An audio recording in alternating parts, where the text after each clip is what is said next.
Hello, everyone. Today we have with us Steve Oriola, CEO at Unbounce. Steve comes with over 20 years of experience in leading B2B SaaS companies, particularly in marketing, CRM, and automation. Steve, welcome to the show. Excited to have you. Excited to be here. Thanks so much for having me. Appreciate it. Steve, before we kick things off and dive into your experience and the world of leading SaaS companies and how that works, it would be great if you could give us a little bit of introduction about yourself, your background, and what initially drove you to the tech and SaaS industries. Oh, sure. I think what led me to the SaaS industry was, well, SaaS itself just sort of made sense. It was a model that was new for sure. I'd been in software already, so I'd seen sort of the beginnings of it, certainly the internet happening and all of that. And, my first full, entry into SaaS was Constant Contact, which was, very early at that company. I think I was the 25th employee or something. And, it just went from there. I mean, that was a big success. I was there for a long time. And that was my entry. And was, I would say after a few years in it, it was clear that it was becoming everything very quickly. And that was how SaaS was being, or software was being deployed, within just a few years of me being in it. So. Right. You have been in Unbounce from January. How Yeah. have these 8 months been so far? Busy. Certainly, lots of changes. Unbounce is a kind of a venerated brand in marketing and marketing technology. The company's been around since 2009. It was founded. I discovered it in 2011 and thought it was sliced bread. Brilliant, and so brilliant that Unbounce sort of became the category for a long time. Right? If you wanted to do landing pages, it was Unbounce. So great market leadership for a lot of years, and we still benefit from that. We still have tons and tons of brand equity. Other parts of the business were in need of changes, which was why I joined, and we made a lot of those changes. So it's been a fun ride. Right. Did you get a chance to ski in Canada since you joined? No, I almost did, but there was no snow. The snow conditions were just really poor. Vancouver, where the company is still headquartered. Certainly since COVID, we've gone pretty virtual. I'm in New York, but we do congregate there because we have 100 people there ish in that range, and the skiing's fantastic, world class. So no, I haven't done it yet, but this winter for sure. Right, right. How many trips did you do to Vancouver so far? In 8 months, probably six, I would say. Nice, Yeah. nice. Perfect. How is it working for a company owned by a private equity firm? Is it any different? It's a little bit different, but not in sort of major ways. They're investors, and we have a board, and all of the mechanics are pretty similar. I would say, I wouldn't say less support in an equity environment. I mean, an equity. I'm sorry, venture capital situation. It's not less support. It's just they sort of share it, right? You get through certain stages in the venture game, and all of a sudden you have three or four venture firms on your board, and they're sort of sharing the management of the business. Whereas in private equity, it's just them, and Right. they've got a couple of partners on the board from the firm. Generally, there'll be an outside board member, and it's someone out in the industry with lots of expertise. We have one of those. He's very helpful. So, in a lot of ways, it's not different, but in some fundamental ways, certainly ownership, it's very different. And I would say that private equity helps more and provides sort of more resources. Not that venture doesn't. Venture does. They, especially the big firms have resources, but private equity, they're the only owner, so it's a level of intention that's different, but super helpful. So, Right. How do you approach stepping into a new company, with fresh eyes and setting a new tone?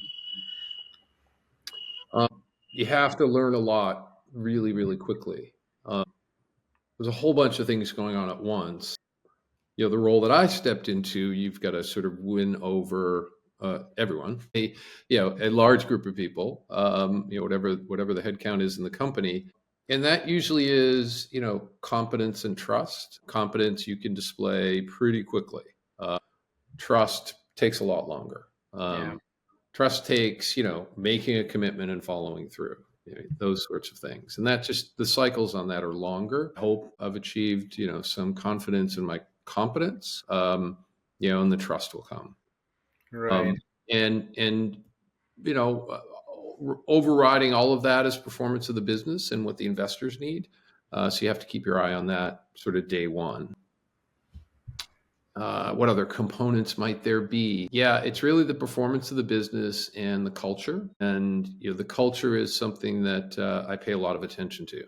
Because I Right. think the culture is how people will make decisions when you're not there. Right. That's really what culture is for me.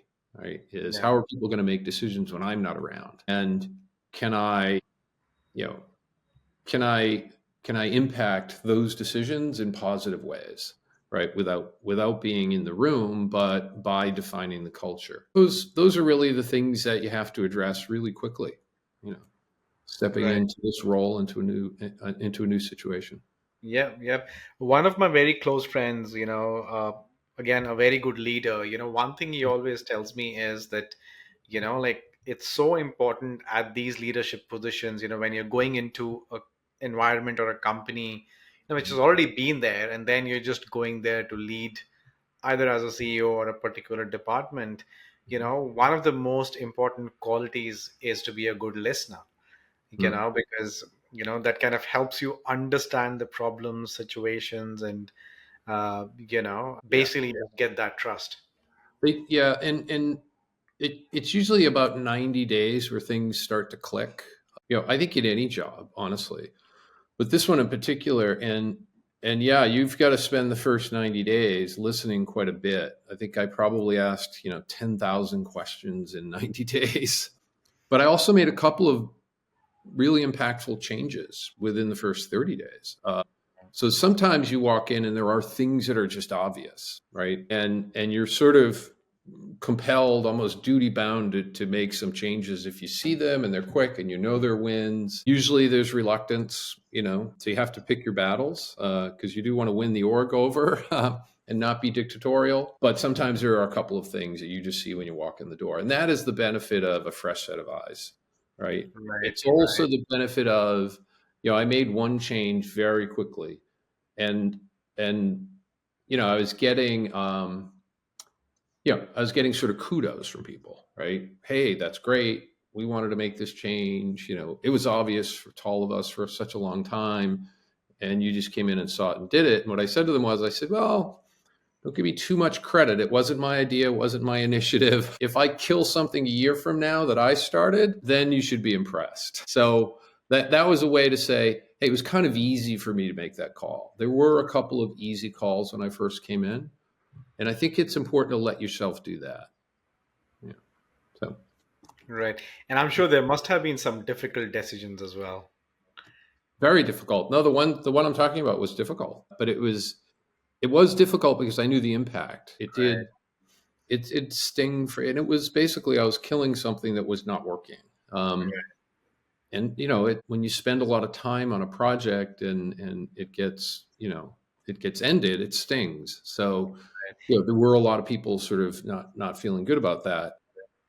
It's a combination of that and really listening because you know you can't come in and just tear everything down and change everything. There's a lot of things that are in place for a reason, and you have to understand the context of what you're changing, right? Right. And that takes time for sure. No, absolutely. And I think one of the most good qualities of a successful leader is to be able to take those decisions of killing something that's not working.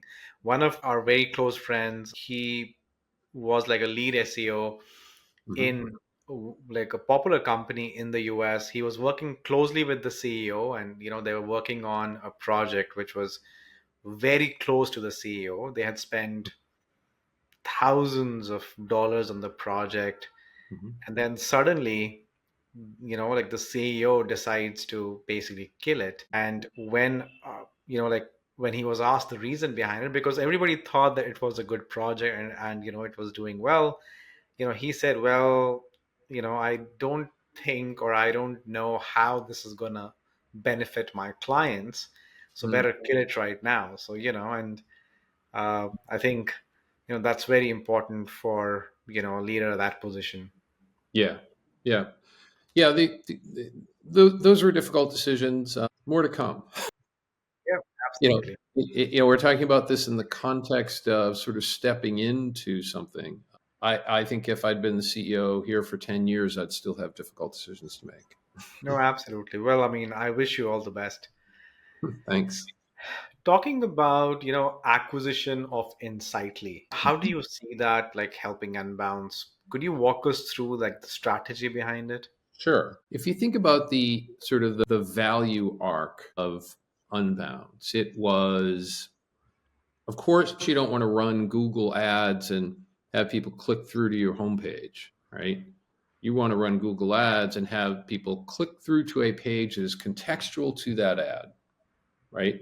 And then guide you into the website so that the likelihood of you becoming a customer goes way, way up, right? Right. Boom, 2009, that just jumped off the page. By the time I discovered it, I was like, wow, yes. And, it was at a time when, the market was raging, right? Everything was going digital. And, it was a lot of attention and focus and budget were shifting. They just nailed it. They really did. And that tailwind carried the business for a long time. I would say still benefiting us. The brand that was built around that. About 2016, they realized that, hey, we have something bigger here than just, build your landing page independent of the website team, right? Hey, Yeah. Mark, you don't have to go to the website team to get a page built for this campaign. You can do it yourself. And they're like, yeah, we have more than that. So they started to invest in AI and machine learning capabilities, built a team, and built an A/B testing solution so that the landing page platform became an experimentation platform for Mhm. marketers. Um, they also built something we call smart traffic to start to, you know, we went from, hey, build a landing page to build a landing page in multiple variants and do an A/B testing campaign so that you start to narrow down and you pick the landing page that leads to the best conversion, leads to the best creation of a lead, right? This landing page is it. We want that conversion. And then now create multiple variants, and I'm going to use them as different pages for different types of people. And I'm going to start to make that assessment up front. And we call it smart traffic. And it's a form of personalization. So suddenly you have a platform that is conversion rate optimization, right? So they built the company into a conversion rate optimization business. Right. Um, all of the optimization was focused on the conversion from the Right. landing page. And it just wasn't enough, right? Because you don't want to optimize just for conversion. You want to optimize for the customer you want. And that customer that you want might be the one that doesn't just convert, but spends a lot more money. You need to Right. be optimizing for conversion. You might also want to optimize for the customer that stays the longest, has the highest lifetime value because you're well capitalized. You can spend on that. How do I optimize for that? Unbounce could get some access to first party data in some places to build that level of optimization. But when the idea of Insightly first came up to me, that's where my head went. I was like, oh, yeah, we could build an optimization solution all the way through the funnel. Right. We're not the only people in the world thinking that, but there aren't a lot of companies in the world at the scale that we're currently at that is doing that. And that's what I saw. That was the strategic opportunity. Yeah, I'll stop there. I that, understand. I mean, yeah, you got it. yeah. Uh, you talk about brand equity a lot, in a lot of your podcasts. You've always spoken about brand equity. How do you view brand equity as a foundational element in building a successful SaaS business? Uh, I mean, I don't just think dollars and cents, but mostly in my job I do. And brand equity brings down cost of acquisition. I mean, that's sort of the first thing that pops into my head is, okay, I now have an asset in my, in my search for more customers, so that I can grow my business. Brand value has a tremendous impact on acquisition and acquisition cost. It also has a big impact on, employment, your ability to draw employees, your ability to keep employees. Brand equity has a big impact there. So that's how I think about it. And I've also seen brand equity last for a very long time, right? It's hard to kill, very hard to create, and it's also hard to kill. So I think when you have it, you need to take full advantage of it. Right. What are the key factors to consider when scaling a B2B company? Like, how do you balance growth with profitability and customer satisfaction? Yeah, it depends on the funding environment, to be honest. Depends on the cost of capital. And that story. And that's why when the cost of capital goes up, the brakes get hit, people lose their jobs, all of that. So I think it depends on where you are in those cycles. And I would say, for, I don't know, 12 years, the conditions were, well, what the conditions were. That's why we got what we got. Cost of capital was low. Venture and private equity was a very good option for, the limited partners, the large endowments, rich families, things like that. And the money was flowing. And I think at a time like that, you worry less about profitability. You worry a little bit, well, you've always got to worry about cash, but there was always another round coming, right? And we haven't been on that train for a couple of years now. So you just have to think about it, very differently in how you scale. That's sort of the money side of it and the financing side of it. I think as important as anything is access to talent, right? It's hard to scale without the right people and without the right talent. And I think a lot of people stalled out during the heyday because they couldn't get the best talent or they couldn't get enough of the talent. It changed a bit. There's more talent available. I still think the best talent is still hard to get, but there's certainly, your ability to hire talent has gotten easier as the job market has gotten more difficult for people. Right.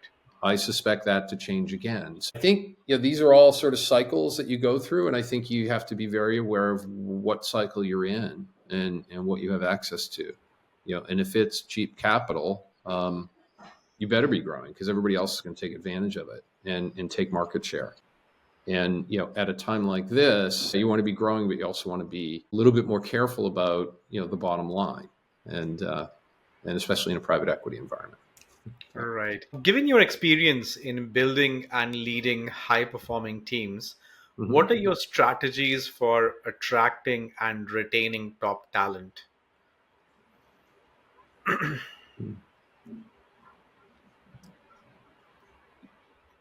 Again, I think there's a lot of variables here. If you have a great brand, that helps a lot. I think that you also need to be a bit opportunistic, to be honest.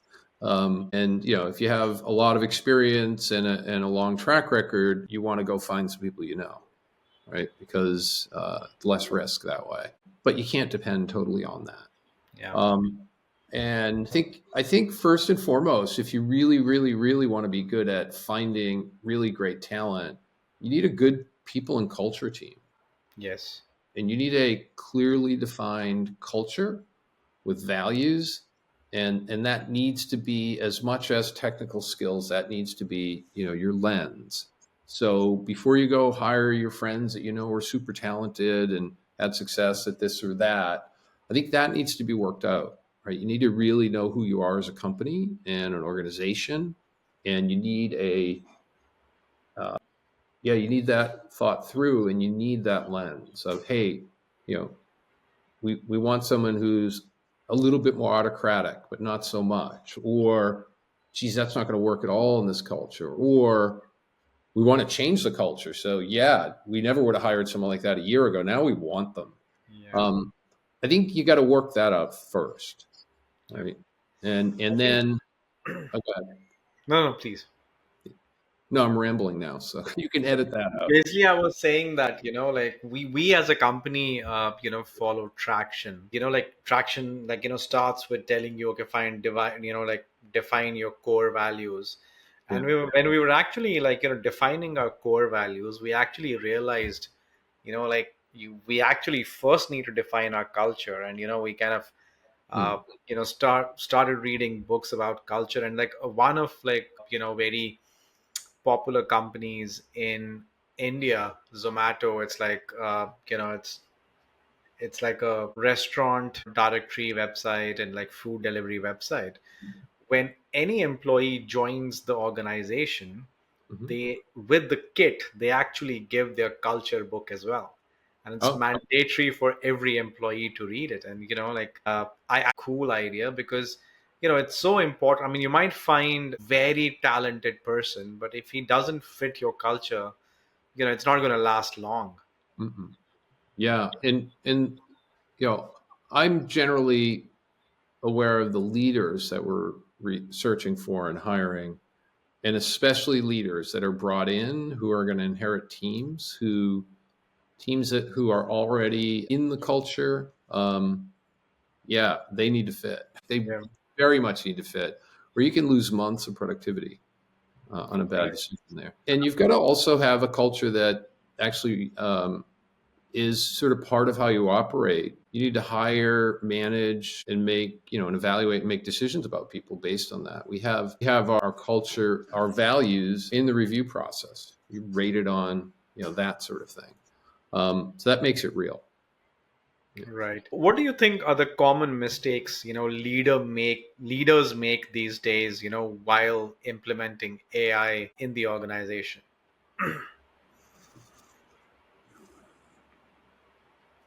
Um, I think you have to be clear about, is AI a tool? Is it going to be employed as automation, or is it going to be employed to surface insights to people who are going to use that information to make a decision, as opposed to automation? It's just making a faster decision than a human would make. Or is it generative AI used to generate content quickly? I think it's different for all three use cases. I would say on the generative side, you need to be very careful. I think it should be used a lot by marketing, really across the company, by salespeople, but you've got to monitor it because it can get really stale, right? And I receive a lot of emails, and I can just tell it's generated copy. Yeah, You know, absolutely. so it's a tool. You got to make sure it's a tool and not a crutch. On the generative side, I think in terms of AI gleaning insights and surfacing, that's a tool, right? And you've got to keep an eye on that. Say, is it surfacing good ideas? Is it giving me good insights? So you've got to look at it with a critical eye. But I think that's a tremendous advancement for everyone when you have AI surfacing those kinds of insights. And automation, I'm all for it. We're in Yeah. the automation business. So, for me, that's more machine learning. And the more you can do, the better. No, absolutely. I mean, automation, we also love automation, but like some parts of AI are so fascinating. Like 6 months back, I was working with our content team, and like I was trying to see, like, what kind of, like, for any particular client, like what kind of common things the editors find and stuff like that. And Mhm. we started playing around with custom GPTs, and I was so amazed to see what we could develop. Like, like we could actually use AI and create a custom GPT for a particular client, which basically acted as an editor, where it would kind of give out those common mistakes and make our editor's life easier. So I Yeah. think as long as it's used as a tool, I think Yeah. And it's not human, and you can yeah. tell. Right. So you got to Right. say to your team, let's stay human. But if I have a marketing person who could do something in 15 minutes as opposed to 2.5 hours, I'm all for that. Absolutely. Absolutely. You have been leading companies through various stages of growth and change. Mhm. What is one lesson you have learned that you wish you knew earlier in your career? Um, that I wish I knew earlier in my career. I would say earlier in my career as a general manager, because if I'd known it way too early in my career, I couldn't have done anything about it. I wasn't in the right position. So I would say, as a general manager, that the stage and the dynamics of every stage really should be impacting your decision making. You know, I think people kind of lose sight of that. I sometimes will lose sight of it. You know, I'll be in a situation, I'll say, wow, we should do it just like I did it before. It'll work the same way. And playbooks generally don't work in this business. There's too much fluidity and quicksand. And, I would say that even in my arc as a general manager, I have at times assumed that how I had done it 5 years prior, or assumed that how I had seen it work would apply. And it was usually a different stage, and there were different dynamics, and it just didn't work. And I think a lot of people fall victim to that, right? They try to do it as, hey, it worked, let's go do it again, same way. And stage, it was really can be pretty confounding if you're not paying attention to it. So, Right, right. Steve, what's next for Unbounce? well, that vision that I described is not fully fleshed out. So I would say what's next is making that as real as possible, as quickly as possible. But I think we have a value arc that we're literally at the beginning of with this combination. Right? I think there's a ton of value to build into this business over the coming 3 to 5 years, and I would say it's that arc that is next for us. We're not going to do a hard left or a hard right turn. I think you have a sense for the direction we're headed in. We're going to keep going in that direction. Right. Well, Steve, before, we end the episode, I like playing a quick rapid fire round of 3 to 5 questions. I'm looking forward to it. Perfect. Perfect. All right. Favorite sport? Football. Texting or talking? Talking. Early morning or late nights? Early morning. Last Google search, if you remember. Oh, I was searching about customer data platforms. If a movie was made on you, what genre would it be? Drama. Perfect. Well, Steve, thank you so much for your time. It was fun having you. Thank you for some amazing insights, and looking forward to speaking to you soon. Yeah, thanks for having me. Enjoyed it. Take care.